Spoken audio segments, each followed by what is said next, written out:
Gurur Brahma, Gurur Vishnu, Gurur Devo Maheshwara, Gurureva Param Brahma, Tasmai Shri Gurave Namaha. Chinmayam Vyapyat Sarvam Trailokyam Sacharacharam Tatpadam Darshitam Yena Tasmai Shri Gurave Namaha.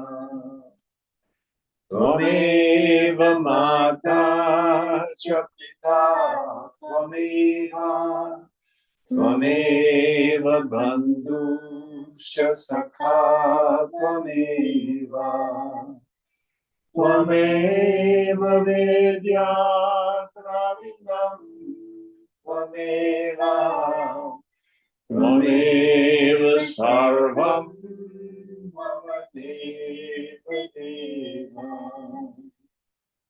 Tvameva Sarvam Mama Deva Deva. Jai Guru.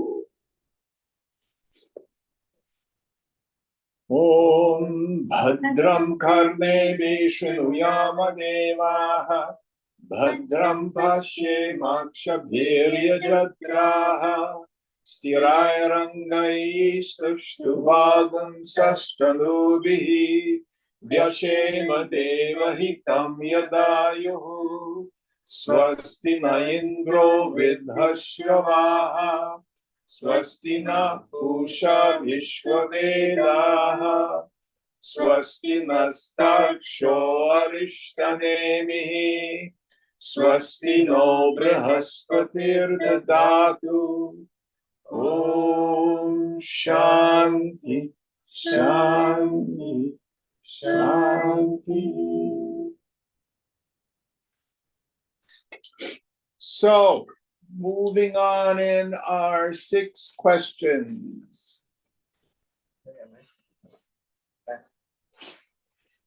Are you comfortable there? Would you prefer 4 chairs? Oh, good. This is great. Okay. So in our first question, where does all this come from? And Pipalada, our Rishi, says, from Prajapati, the creator, the first idea that emerges from Brahman, also known as Ishvara, also known as Brahma, the creator. And it divides into 2. Prana, rain, matter and energy, or energy and matter. And then in the second question,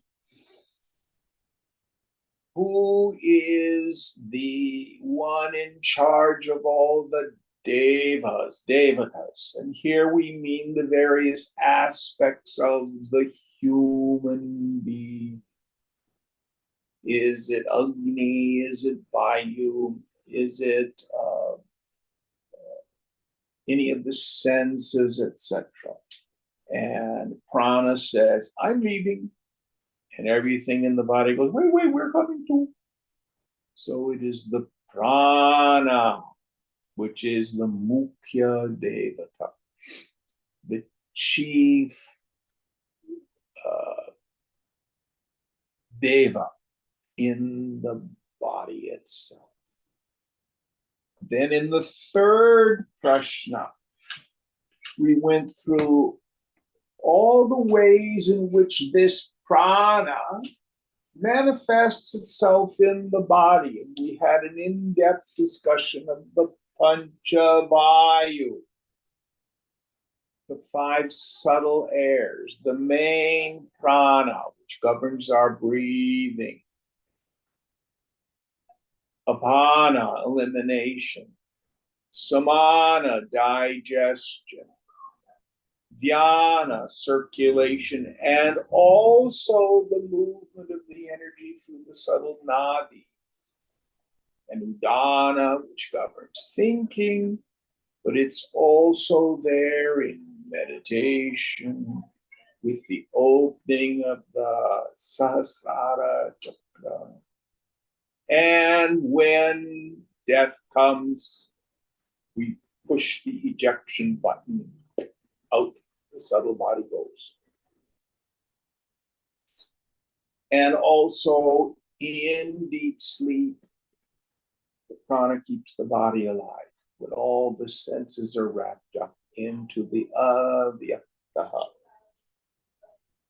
And then that was all what we call the apara Brahman, the lower Brahman, the world of phenomena.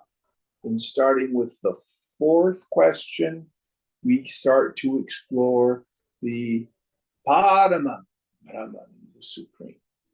Question is, what happens in deep sleep?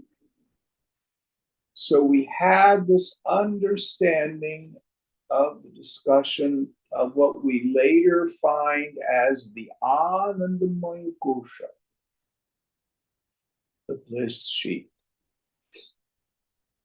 So we have the mind functioning in the waking state, aware of Vishwa, the world of the waker.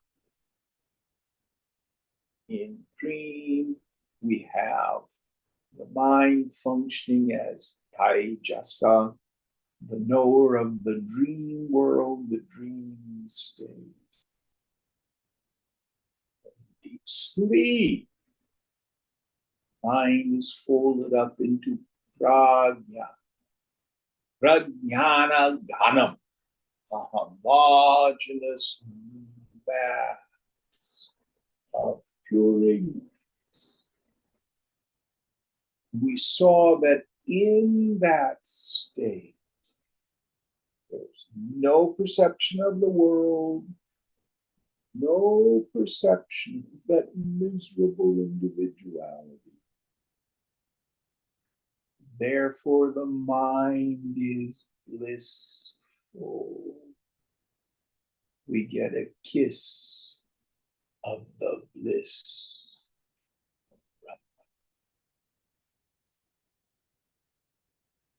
So, what is my misery? My misery is the mind extroverting. The way the Buddha sets it out is so clear. Life, the way most people live it, is dukkha, suffering. What is the cause of the suffering? Kama, craving. Sangraha, attachment. Vesha, aversion.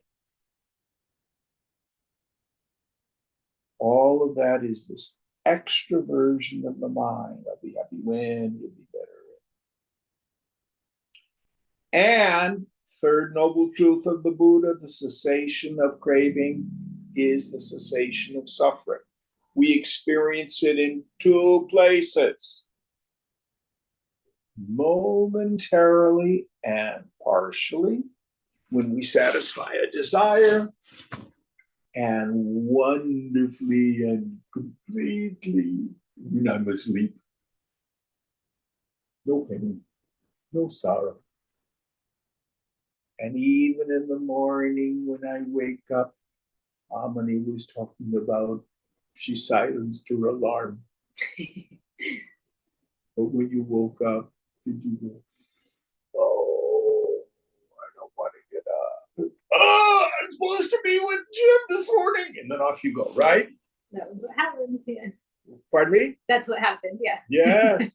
So at first, there's just enough mind there to consciously enjoy.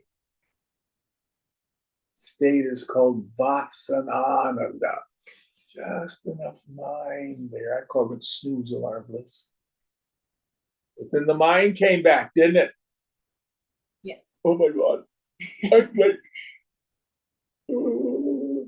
Off goes the mind with all its vyavahara.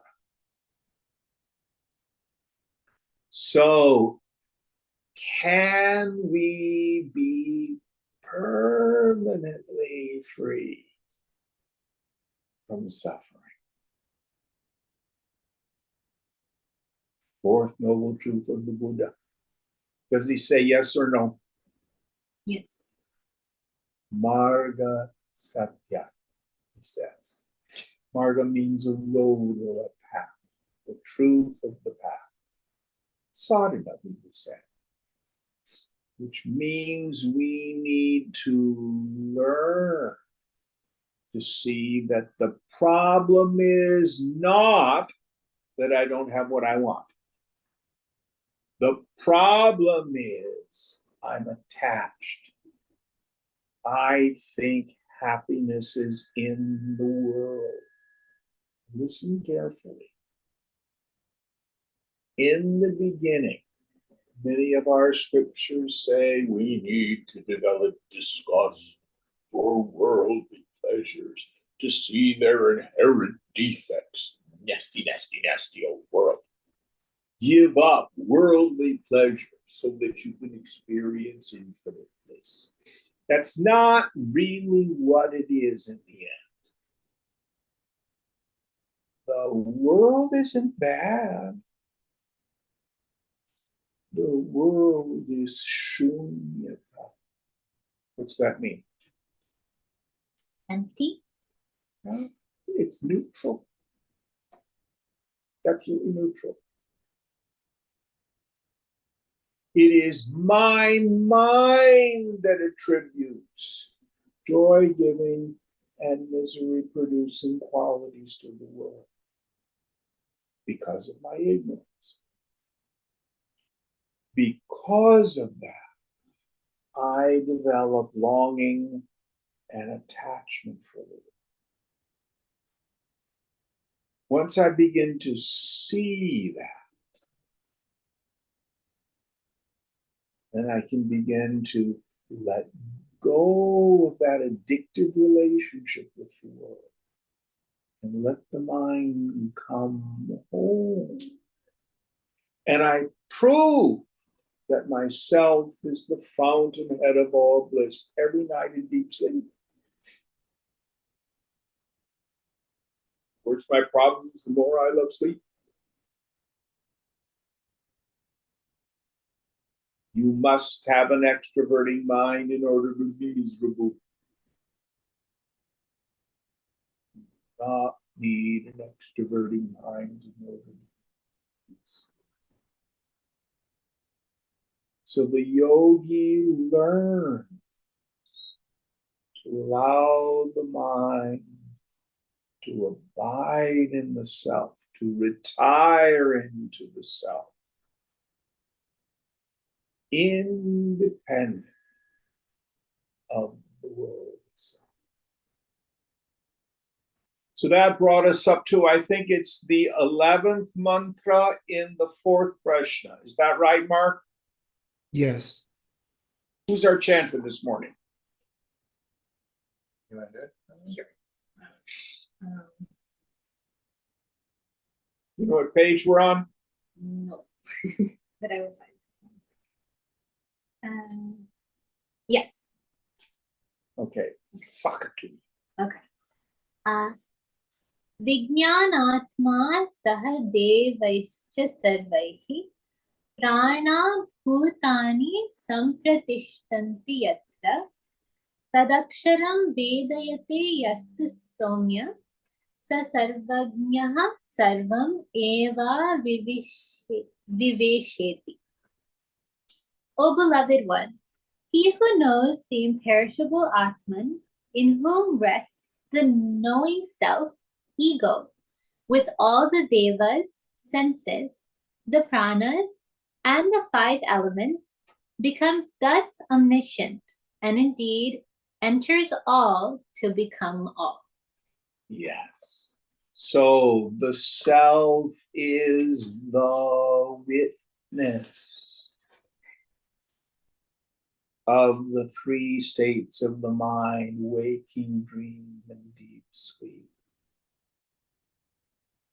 The self is the witness of all sense perception, all feelings, all thoughts, and even this karta, this sense of doership, this jiva bhavana, this feeling that I am the person.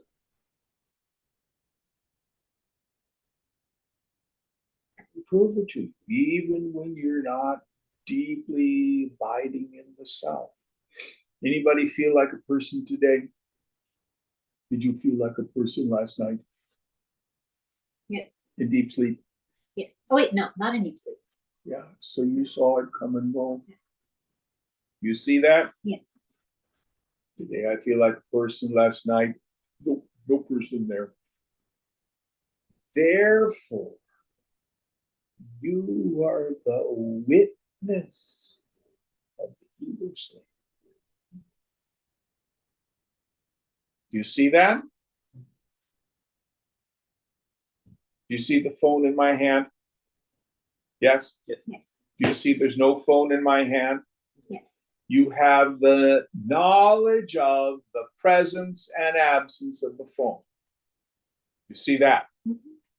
Do you see today that you feel ego identified? Yes. Do you know that last night you were not ego identified? You had nothing. Yes. You were there to know the absence of the ego, and perhaps now aware of the presence of the ego. Mm-hmm. Ego there, ego not there. Mm-hmm. Waking state. I need mine. You see what I'm talking about? Now, did I sleep well last night? I don't know. Did you sleep well last night? Yes.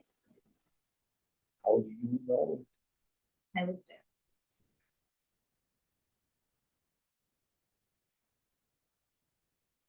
So the self is that which is eternally the witness. When it says omniscient, it doesn't go, I realize now I know every little piece of data there is. But whenever anything is known anywhere by any entity, it is consciousness.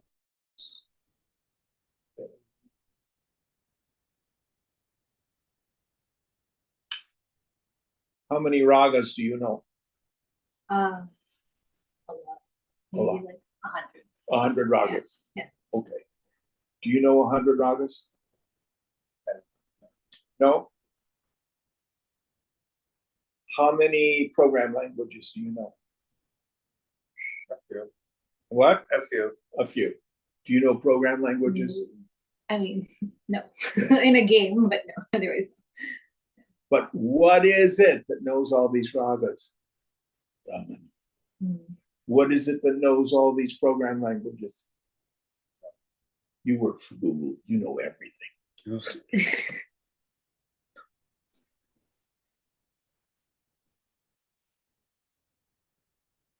Kshetra, Kshetranya. Remember that language from Gita? What's it mean? Kurukshetra? That's where the battle took place. Oh, What's field. a Kshetra? Field and knower of the field. Yes. So what is the knower of the field in all fields? Whenever anything is known by any entity, it is Brahman. Let's go to our direct experience. I know the room from my viewpoint. You all know the room from your viewpoint. I know my body. You know your body. I know my thoughts and feelings.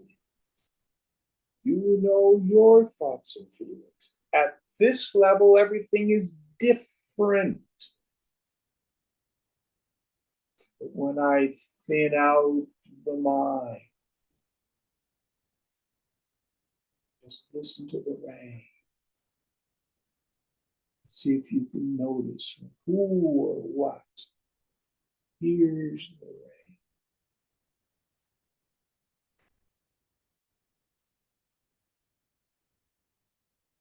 It's just being heard by witnessing consciousness. There's nothing there. Yet that no thing is chit, your awareness. Self in me is not similar to the self in you. The self in me is not like the self in you. The self in me is the self in you. That's the meaning of omniscience. All right. So we finished our fourth prashna. We're now on to number 5. Oh, there's the line. Iti chaturthaha prashna. Here ends the fourth prashna. Ata hainam shaibhyaha satyakamaha papracha sayoha vai tad bhagavan manusheshu prayanantam omkaram abhidhyayita katamam vava satena lokam jayatiti. Then Satyakama, son of Shibhi, questioned him, O Bhagavan, to which world does he go who, among men, meditates on Om until his death? So here we have a question that talks about pranava, omkara. The syllable, the sound, the mantra, Om, which we find over and over again throughout the Vedas. And here the question is, if we meditate on Om, what happens when we die? Now, whenever the scriptures talk about dying, you always look at it 2 ways. First, of course, is when the physical body drops away. But it usually also means a reference to the death of the ego, the moment of self-realization. So we get here what we call an exegesis, an understanding, a pulling apart, an explanation of Om. Now, there's another Upanishad that goes into the understanding of Om in depth. Who remembers which Upanishad it is? Mandukya.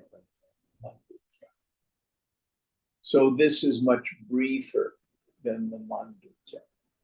But we will go into the matras of Om.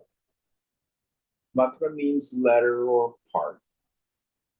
How many letters are there in the word Om? 4. Hmm? 4. Yes. What are they? A, U, and silence.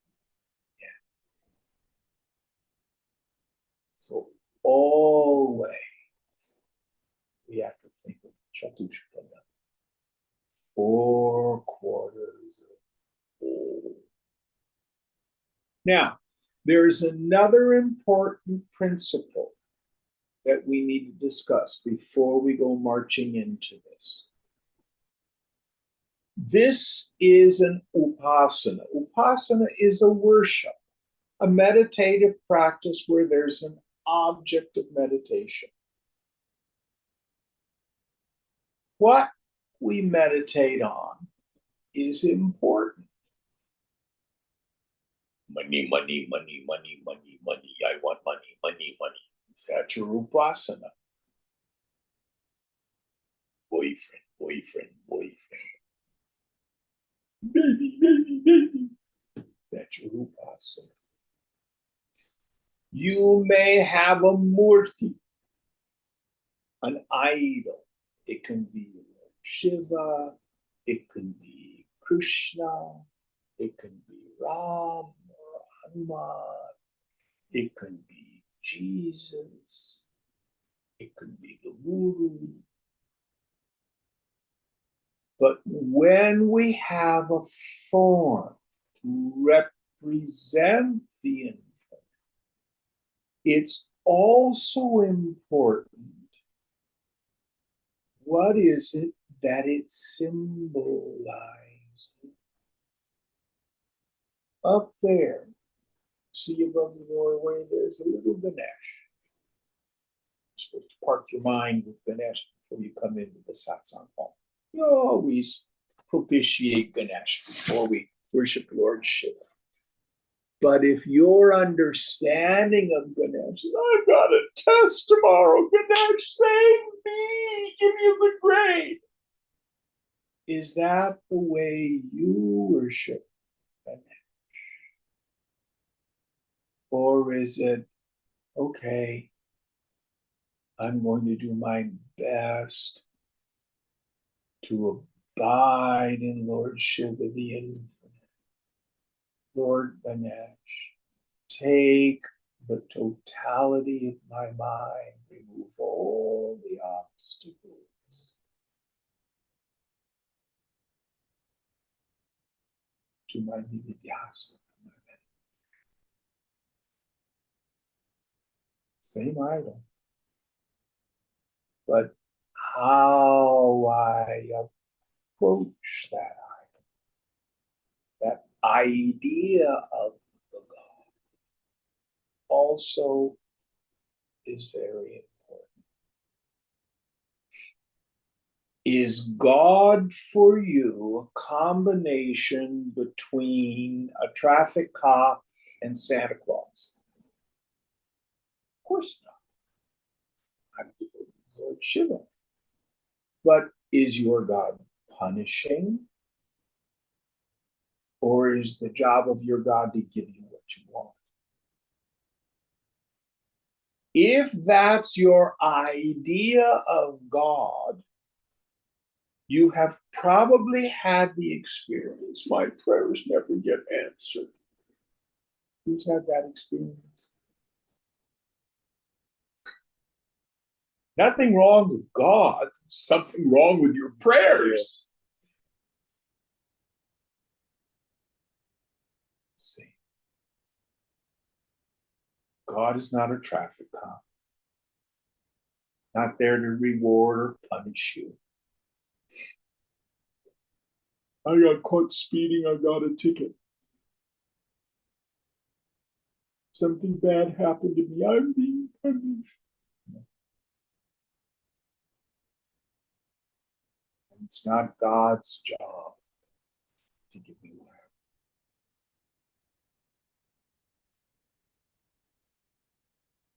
And that damages our faith. Listen very, very carefully. Prayer, puja, yajna does not change God. It changes the one who's praying. Prayer, puja, yajna, chanting are practices we do to align our minds with the will of the infinite, the flow of energy, which is a constant. Once we understand this, the way in which we pray changes. Does everyone understand this? Yes, no? Let me give you a clear example. You watch an American football game, especially out in the Midwest. You see both teams taking a knee in the end zones before the game. What are they doing? They're praying that they win. Like there's a God who's going to say, oh, yeah, Alabama's praying better. We're going to let them win. You know, no, Tennessee. No such God. Do you understand that? Now, there's a very famous story about Abraham Lincoln during the Civil War. They had a meeting with the generals and the president. And one of them says to the president, Mr. President, let us pray that God be on our side. And Lincoln says, let us rather pray that we are on God's side.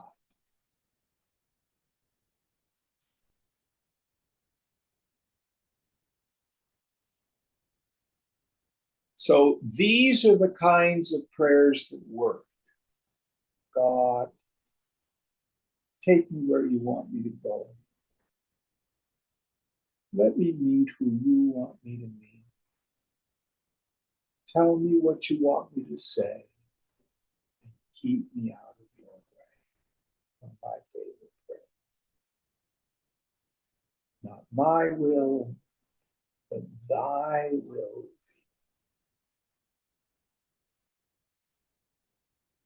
God, I offer myself to you as an oblation.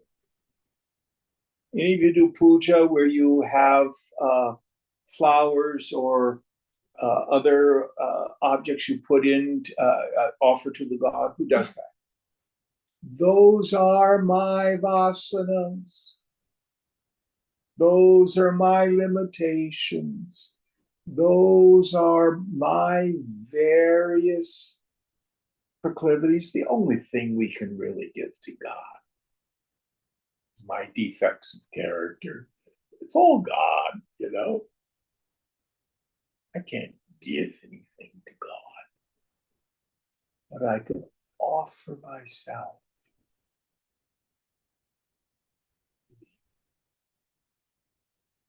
That's the deeper meaning. Is making sense? It's not about trying to control, manipulate, or coerce the deity. And if in your prayers you've tried to do that, and you've been disappointed because it doesn't work, you have an understanding. So, as we approach Om, Om is the sound syllable for the infinite. And in Mandukya, it starts with, all this is verily all.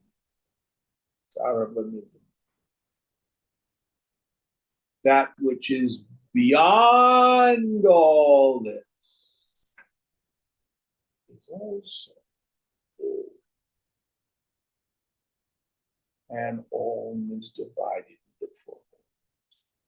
So Om stands for Sa Guna Brahman, Brahman with qualities, and Nirguna Brahman, Brahman without both. All right, let's get into the mantras. Help us out. Tasmai sahovacha etat vai satyakama param shaparam cha brahma yadonkarah tasmad vidvan ete naivayatanenai kataram anveti. He replied, Satyakama, the syllable Om, is indeed the symbol of both the lower and the higher Brahman, the conditioned and the unconditioned, the finite and the infinite. Therefore, he who knows it by this means surely attains either of them. So we need to know both what is this world and what is beyond this world.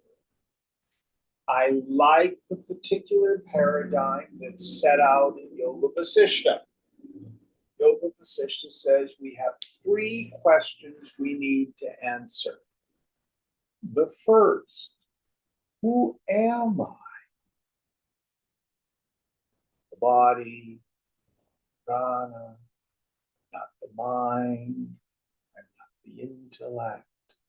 I'm not the karta, the sense of agency and intellect. I'm not even the avyaktaha, deep sleep. Who am I? Aham brahmasmi. And that chidakash, the space of pure awareness. Second question, what is this world? In Vivekachudamani, the first half of the book is all about discrimination between the self and the not self. And then Shankara says, oops, we lied. There's no not self. What we've been calling the not self is the lower Brahman. So we have these two scriptural statements. Brahma Satyam Jagan Mithya. Brahman alone is real. The Jagat, the phenomenal world, is Mithya, an illusion. Okay, I get that. But then Chandogya thunders, Sarvam Kalvidam Brahma. All this is verily Brahman. Well, make up your mind, Jim. Is it Brahman or is it illusion? Yes. And then the third question, well, how has all this name and form come about? Sankalpena, by means of imagination. The world is not created. It appears like an imaginary thought in my mind. Microcosmically, I reenact the creative process of the macrocosm. This becomes easy to understand if we go to the dream state. You are the God of your dream as an individual. And how you manifest the dream is a microcosm of how Prajapati manifests all of this. So, you, as the individual, are the higher. And the phenomena in your dream is the lower. It is your mind itself that appears as the dream body, which is a locus of perception. You peep out from that dream body at the dream world. And you have a dream ego identified with it. I am the person in the dream. But then you have a world of people, places, things, and conditions outside. I see the dream world. And you have an interior world of thoughts and feelings. I react to that world. This is good, this is bad, I'm anxious, I'm happy, I'm confused. Isn't that our experience in the dream state? Yes, no? Yes. All of it's nothing but my mind. It is the one unified mind itself which splinters, which refracts, words fall short, into knower, knowing, and known in the dream state. And it all seems so real.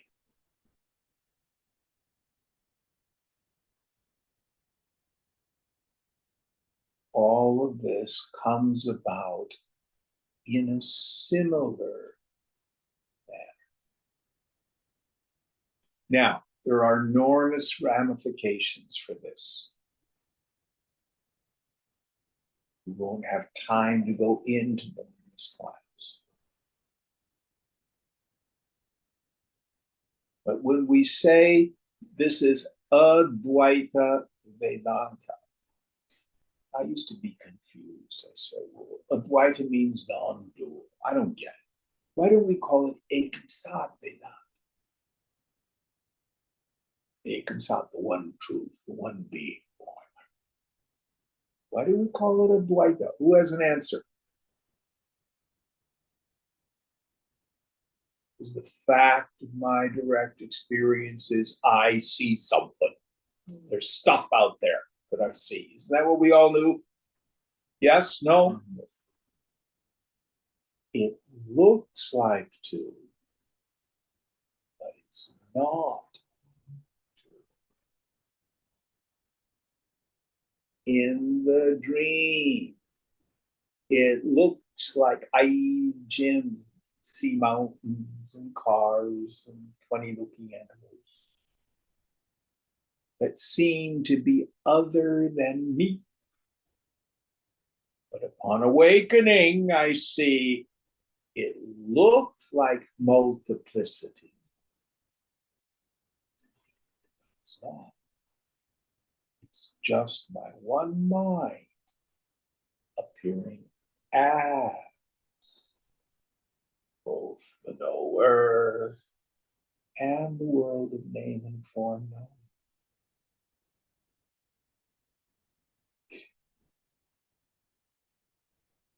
Sarvam idam, all this kalu Brahman. It's all Brahman, it's all consciousness.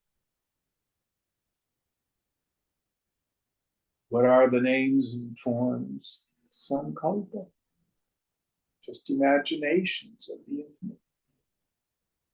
They're not really solid.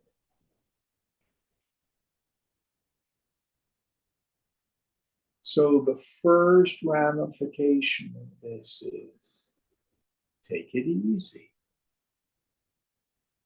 Don't worry. Nobody's born. Nobody dies. It's a very long, very vivid dream. What's real? I.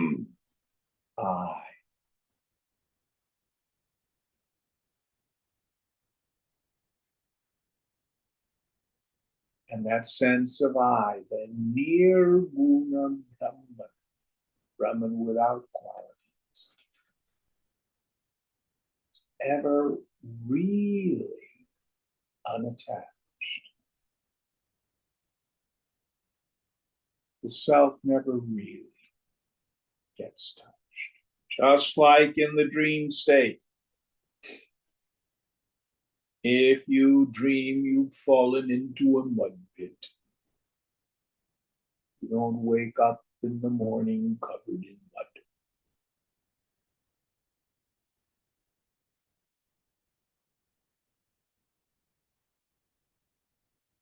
So Om is the sound syllable for both the phenomenal world, Saguna Brahman, lower Brahman, and the context in which this whole world rises and falls.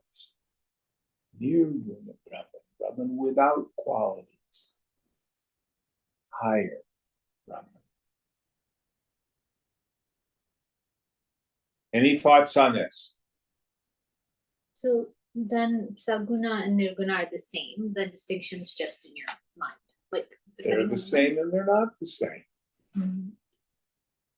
But how are they not the same? Brahman actually undergoes no change. So our perception, I guess, is what makes saguna. Okay. Got to get my teaching aid here.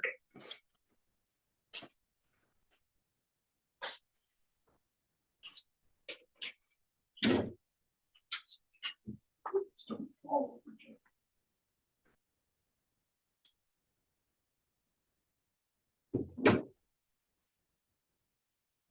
This I got from my grandfather. I had no idea. Generations later, I'd have a teaching aid because of it. So this is not glass. This is quartz. This is stone. This is spatika, crystal. It is spatika ghanam. It is a homogeneous mass of crystal, stone. Now, there is the other little rock. I can't find it. This is also stone, but it's granite. There's a similarity and there's a difference. The granite is stone, the spatika, the crystal, is stone. The difference is this has no capacity for reflection, but the crystal does. So, do you see any images in the crystal ball? Yes? No? Yes. Are there images there? Yes No. and no. Nirgunaspatika, Okay. sagunaspatika. You getting what I'm driving at? So they're both technically true. Yeah. Yes. So I cannot take a saw, cut open the crystal ball, and pull any of the images out. As I move the crystal ball, can you see the images move? Yeah. Has the stone undergone a change? No.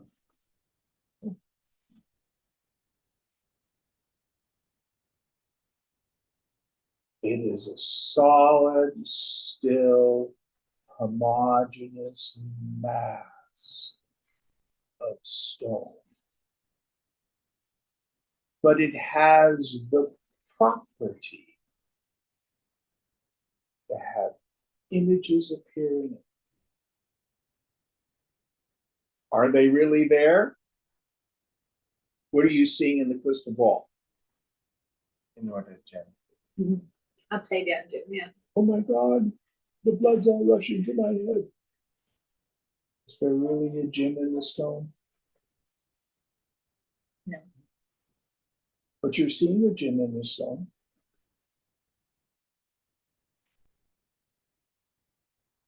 Very fascinating. So also is this world.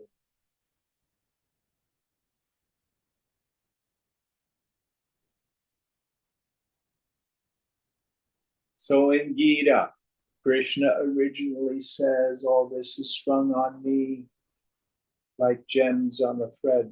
Mani Sutra. That is like saying the self in me is like the self in you. So I have a feeling that the self in me is inside. And in the 9th chapter, he apparently contradicts himself. And he says, well, actually, I am not in them. They are in me. Just like in the dream state, it feels like I am in the dream. And it's so real. But my dream body, I'm not inside my dream body, even though it becomes the locus of perception for the dream. The dream body is in me.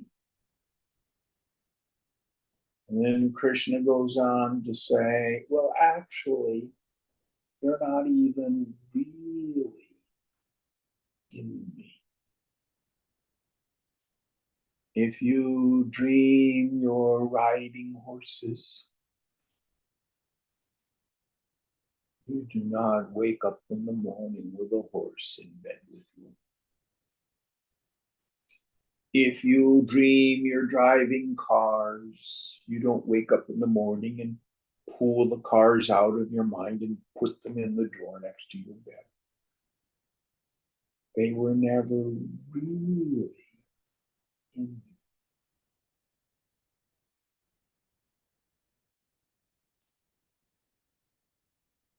So this is this relationless relationship between consciousness and the world of name and form. Higher Brahman, Nirguna Brahman, which is always experienced as the subject, I. Lower Brahman, Saguna Brahman, Brahman with qualities, which is the world that is seen, the phenomena, which isn't really out there. It is in consciousness. Does that make it a little clearer? Yes. And again, the ramifications are profound. No matter how turbulent or anxiety producing your dream is, you wake up in the morning and go, thank God that was a dream. It was so vivid. Yet you and I, oh, my mommy is so ill. My grandmother has died. More pestilence. Very, very vivid. I watched Dew last night. I've got an Amazon Fire.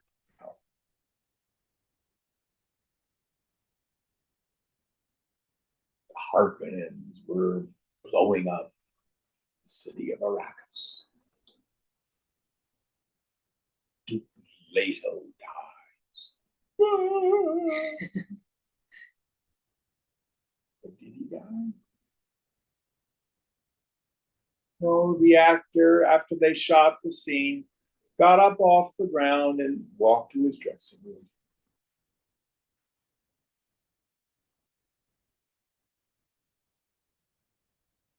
All right, next mantra.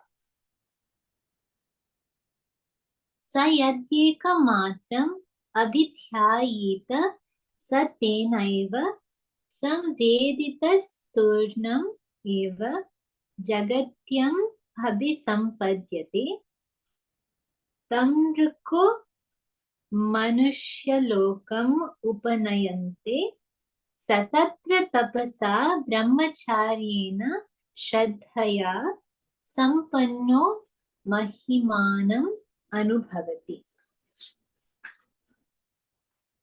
If he meditates on one matra, measure of it, then he, being enlightened by that, comes quickly only to earth again.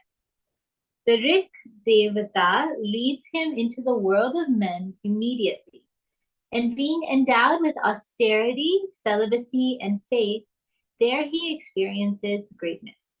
So if you focus your attention on ah, now it doesn't mean, okay, I'm just going to go ah.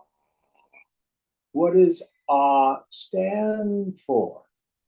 The waking state. The waking state. So if, when we chant Om, our focus of attention, remember what I talked about? What is it that I superimpose on the Murti? The idea of the God. So if when I am chanting, doing puja, yajna, it's all about this world. Give me what I want. then when I die, I immediately come right back to Manushya Loka, the world of human beings, continuing. I'll be happy when, it'll be better if, more better if. Now, the beauty of the Vedas not only have in the Upanishads the highest knowledge, but in the Karma Kanda, the ritual portion of the Vedas, they give us rituals for us to be able to satisfy our desires. I'm not going to go into all that, but the idea here is if I'm focused on this world, and all that I'm really concerned about is being happy in this world. And there are principles. If you want self-esteem, do esteemable actions. If you want a good, prosperous, happy life, live according to the Dharma. All of this is meditating on ah. Next one. अत यदि त्रिमात्रेण मनसि सम्पद्यते सोऽन्तरिक्षं यजुर्भिरुन्नीयते सोमलोकं स सोमलोके विभूतिम् अनुभूय पुनरावर्तते. But if he meditates on the second mantra, U, only, he becomes united after death with the mind, whose presiding deity is the moon. He is led up by the mantra devata of the Yajur Veda to the world of the moon located in interspace. Having enjoyed greatness in the lunar world, he is guided back again. So here is what happens to those of us who have entered into the spiritual path to some degree, and we've acquired a degree of punya, merit, through ritual, through service, through some scriptural study. Here we are guided to Punya Loka, the realm of the meritorious. Swarga, heaven realms, which means we go to some realm of being where we then experience the fruits of our good actions. But the difference between the Hindus and the Christians, you have infinite results for finite actions. In Hinduism, finite actions produce finite results. So even Swarga, the heaven realms, are temporary. Now, both of these states, and U, that he's talking about, are not just what happens after you die. They also have to do with what we experience in this world. If you are all about the waking state and you want the bigger house, now I want a pool, now I want a job that does this, and I want that title, and I want this jewelry, and I want to be able to go skiing in Switzerland, all these sorts of things. You can have those to some degree, but they're always maintained with more work. That's this world.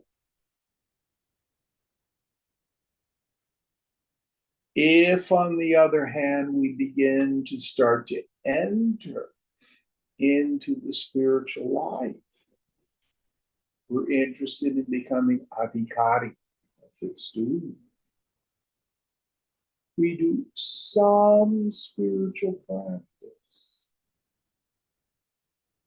We might find that we have some periods of happiness and peace that aren't so tied to our external circumstances.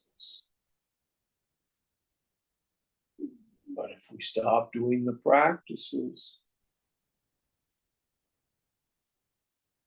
we can't live on yesterday's yoga. We have to do today's. Are you a meditator? Oh, yes, I'm a meditator. I did it for 5 years in my 20s.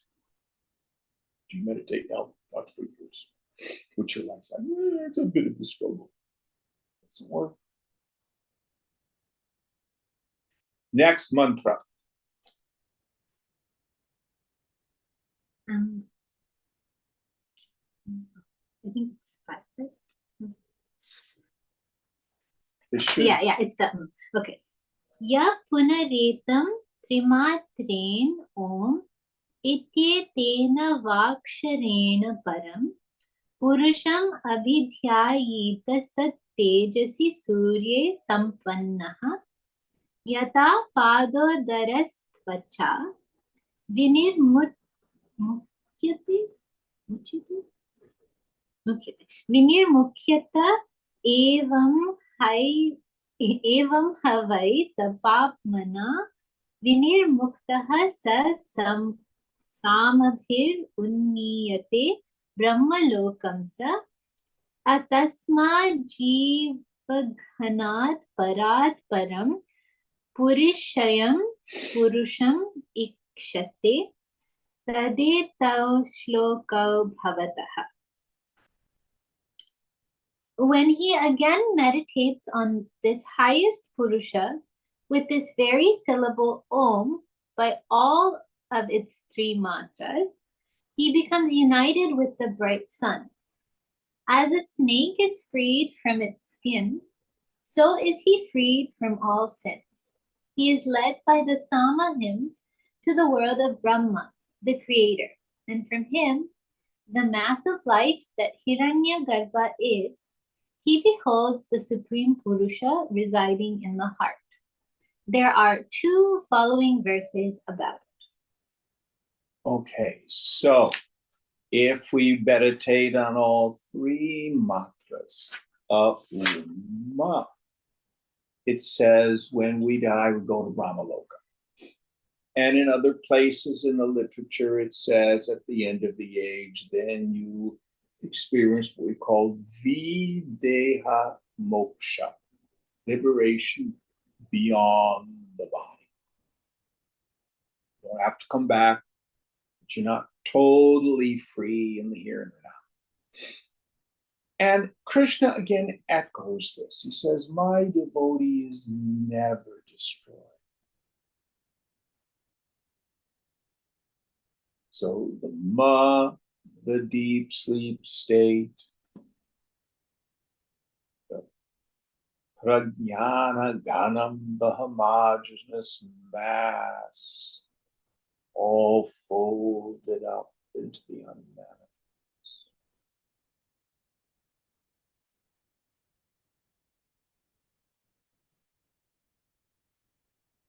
If we meditate on Om as the essence of this world, I know the waking, dream, deep sleep states. I'm engaged in sound.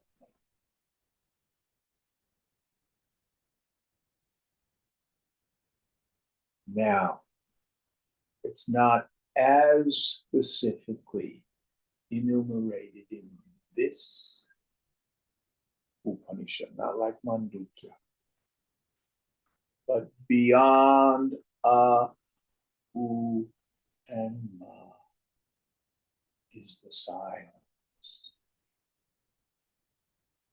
which Mandukya calls Turiya, the fourth. It is not another mind state. Some people get confused. I'm going to the fourth plane of consciousness, beyond the waking, beyond the dream, beyond the deep sleep state. Superconscious state, I'm going to go there. It's not another mind state. It's fourth in our series of discussion. It is the consciousness that illumines the waking, dream, and deep sleep state, but is ever beyond.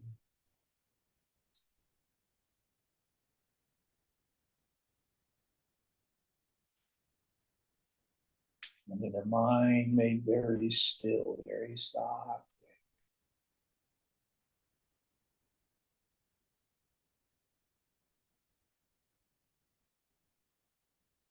Listen to the rain.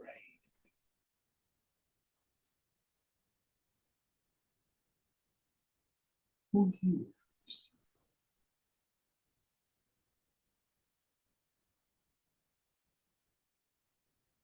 Very famous Zen poem, a bell ringing in an empty sky.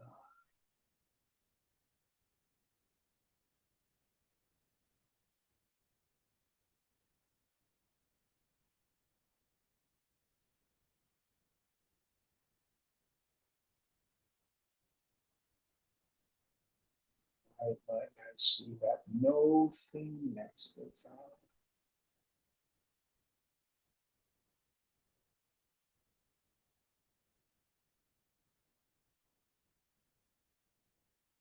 Beyond the waking, dream, and deep sleep state, yet the knower of all three.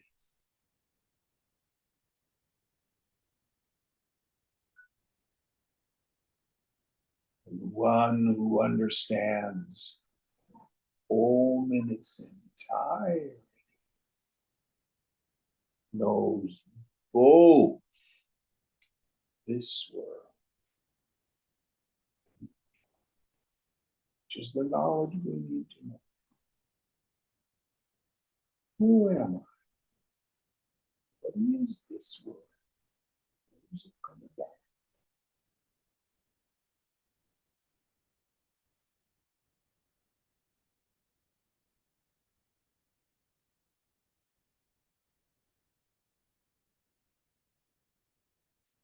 All right, we'll quit here. What mantra are we on for next week? 6. Om Purnamada Purnamidam Purnat Purnamudachyate Purnasya Purnamadaya Purnameva Vashishyate. Om Shanti Shanti Shanti. Hari Om Sri Guru Pyo Namaha. Hari Om.